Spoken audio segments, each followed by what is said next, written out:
जय श्री राधे कृष्णा। लक्ष्मी नारायण भगवान की जय। लक्ष्मी मैया की जय। प्रिय भक्तजनों, जैसे कि आप जानते हैं, कार्तिक मास में किया गया व्रत, तप, तपस्या, पाठ, पूजा का अधिक गुना फल होता है। तो इसलिए कार्तिक मास में ज़्यादा से ज़्यादा पुण्य कार्य करने चाहिए और कथा को श्रवण करना चाहिए। आज आप सुनेंगे कार्तिक मास कथा का अध्याय 25। एक बार ब्रह्मा जी ने नारद जी को कार्तिक माह के विषय में बताते हुए कहा कि कार्तिक माह भगवान विष्णु जी को सदैव ही प्रिय है। इस मास में भगवान विष्णु जी का ध्यान करते हुए कोई भी पुण्य कार्य किया जाए, उसका फल अवश्य मिलता है। सभी जोनियों में से मनुष्य जोनि को सर्वश्रेष्ठ तथा दुर्लभ कहा गया है। अतः प्रत्येक मनुष्य को कार्तिक माह में पुण्य कर्म करने चाहिए, क्योंकि इस माह में सभी देवतागण मनुष्य के समीप आ जाते हैं। इस माह में देवता मनुष्य द्वारा किए हुए स्नान, व्रत, वस्त्र, भोजन, चांदी, स्वर्ण, भूमि आदि दिए गए दान को विधि पूर्वक ग्रहण करते हैं। इन सभी में से अन्नदान, जो कि सभी पापों का नाश करता है, का अधिक महत्व है। कार्तिक माह में मनुष्य जिस किसी मनोकामना से दान करता है, उसे वह अक्षय रूप में प्राप्त होता है। यदि कोई मनुष्य दान देने में असमर्थ हो, तो उसे कार्तिक मास में प्रतिदिन भगवान के नामों का स्मरण करना चाहिए तथा गंगा जी में स्नान करते हुए कथा पढ़नी एवं सुननी चाहिए। ऐसा करने से भी मनुष्य पुण्य का भागी बनता है।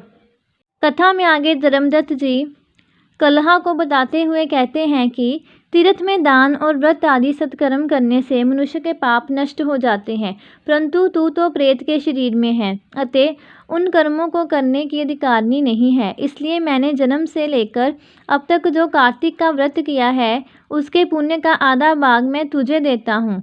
तू उसी से सद्गति को प्राप्त हो जा।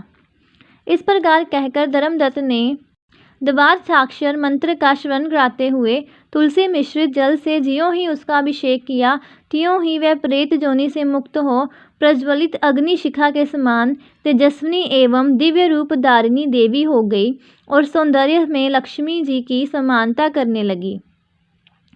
तदंतर उसने भूमि पर दंड की भांति गिरकर ब्राह्मण देवता को प्रणाम किया और हर्षित होकर गदगद वाणी में कहा, हे द्विजश्रेष्ठ, आपके प्रसाद से आज मैं इस नरक से छुटकारा पा गई। मैं तो पाप के समुद्र में डूब रही थी और आप मेरे लिए नौका के समान हो गए। इस प्रकार ब्राह्मण से कह रही थी कि आकाश से एक दिव्य विमान उतरता दिखाई दिया। वह अत्यंत प्रकाशमान एवं विष्णु रूपधारी पार्षदों से युक्त था। विमान के द्वार पर खड़े हुए पुण्यशील और सुशील ने उस देवी को उठाकर श्रेष्ठ विमान पर चढ़ा लिया।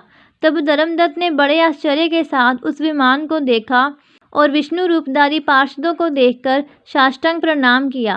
पुण्यशील और सुशील ने प्रणाम करने वाले ब्राह्मण को उठाया और उसकी सराहना करते हुए कहा, हे द्विजश्रेष्ठ, तुम्हें साधुवाद है, क्योंकि तुम सदैव भगवान विष्णु के भजन में तत्पर रहते हो, दीनों पर दया करते हो, सर्वज्ञ हो तथा भगवान विष्णु के व्रत का पालन करते हो। तुमने बचपन से लेकर अब तक जो कार्तिक व्रत का अनुष्ठान किया है, उसके आधे भाग का दान देने से तुम्हें दूना पुण्य प्राप्त हुआ है और सैकड़ों जन्मों के पाप नष्ट हो गए हैं।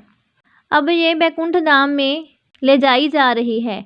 तुम भी इस जन्म के अंत में अपनी दोनों स्त्रियों के साथ भगवान विष्णु के वैकुंठ धाम में जाओगे और मुक्ति प्राप्त करोगे। धर्मदत्त, जिन्होंने तुम्हारे समान भक्तिपूर्वक भगवान विष्णु की आराधना की है, वह धन्य और कृतकृत्य हैं। इस संसार में उन्हीं का जन्म सफल है। बलि भांति आराधना करने पर भगवान विष्णु देहधारी प्राणियों को क्या नहीं देते हैं। उन्होंने ही उत्तानपाद के पुत्र को पूर्व काल में ध्रुव पद पर स्थापित किया था। उनके नामों का स्मरण करने मात्र से समस्त जीव सद्गति को प्राप्त होते हैं। पूर्व काल में ग्रहग्रस्त गजरात उन्हीं के नामों का स्मरण करने से मुक्त हुआ था। तुमने जन्म से लेकर जो भगवान विष्णु को संतुष्ट करने वाले कार्तिक व्रत का अनुष्ठान किया है, उससे बढ़कर ना यज्ञ है, ना दान है और ना ही तीर्थ है। तुम धन्य हो, क्योंकि तुमने जगत गुरु भगवान विष्णु को प्रसन्न करने वाला कार्तिक व्रत किया है। जिसके आधे भाग के फल को पाकर ये स्त्री हमारे साथ भगवान लोक में जा रही है। आइए सुनते हैं कार्तिक मास से संबंधित एक और महत्वपूर्ण कथा। किसी गांव में एक बुढ़िया रहती थी। उसकी एक पुत्र वधू भी थी। कार्तिक का महीना आता तो बुढ़िया 12 कोस नहाने जाती, लेकिन उसकी बहू वही पतीले में पानी डालकर कहती कि मन चंगा तो कठौती गंगा, और गंगा जी उसके लिए वही आ जाती। वह उस गंगा में अपना कार्तिक नहान कर लेती। एक बार कार्तिक नहाते हुए सास की नथ बह गई और बहकर वह बहू के नहाने वाले पतीले में आ गई, तो उसने वह उठाकर रख ली। सास घर वापस आई तो उदास थी कि उसकी नथ बह गई है। बहू ने सास को उदास देखकर पूछा कि आप उदास क्यों हैं? सास ने कहा कि मेरी नथ गंगा जी में बह गई है। बहू ने कहा कि अच्छा, वह नथ वह तो मेरे पास है। सास ने पूछा कि वह कैसे तुम्हारे पास है?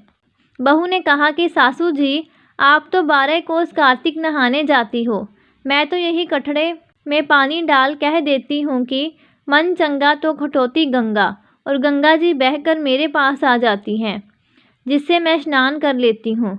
आज गंगा जी बहकर आई तो उसी में आपकी नथ भी आ गई, जिसे मैंने उठाकर रख दिया। इस कहानी के बाद कहना चाहिए कि जैसे बहू की आई सभी के आए, लेकिन जैसे सास की आई वैसे किसी की ना आए। तो ये थी कार्तिक मास से संबंधित एक महत्वपूर्ण कहानी। बोलिए तुलसी मैया की जय, विष्णु भगवान की जय, लक्ष्मी नारायण भगवान की जय, तुलसी महारानी की जय।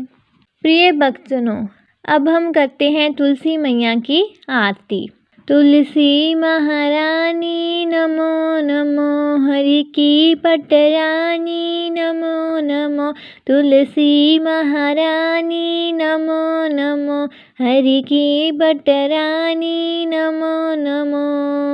धन तुलसी पूरन तप कीनो, शालिग्राम बनी पटरानी नमो नमो, तुलसी महारानी नमो नमो, हरि की पटरानी नमो नमो। जाके पत्र मंजरी कोमल, श्रीपति कमल चरण लिपटानी नमो नमो, तुलसी महारानी नमो नमो, हरि की पटरानी नमो नमो।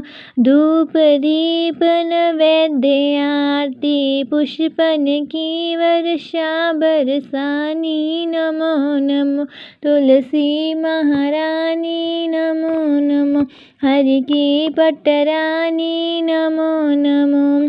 56 भोग 36 व्यंजन, बिन तुलसी हरि एक न मानी नमो नमो, तुलसी महारानी नमो नमो, हरि की पटरानी नमो नमो। सब सखी मैया तेरो जश गावे, भक्ति दान दीजिए महारानी नमो नमो, तुलसी महारानी नमो नमो, हरि की पटरानी नमो नमो, तुलसी महारानी नमो नमो, हरि की पटरानी नमो नमो। प्रिय भक्तजनों, कार्तिक मास की कथाएं श्रवण करने के लिए और जानकारी प्राप्त करने के लिए हमारे चैनल के साथ बने रहें। चैनल को सब्सक्राइब करें और वीडियो को ज़्यादा से ज़्यादा शेयर करें। श्री लक्ष्मी नारायण भगवान की जय। जय श्री राधे कृष्णा।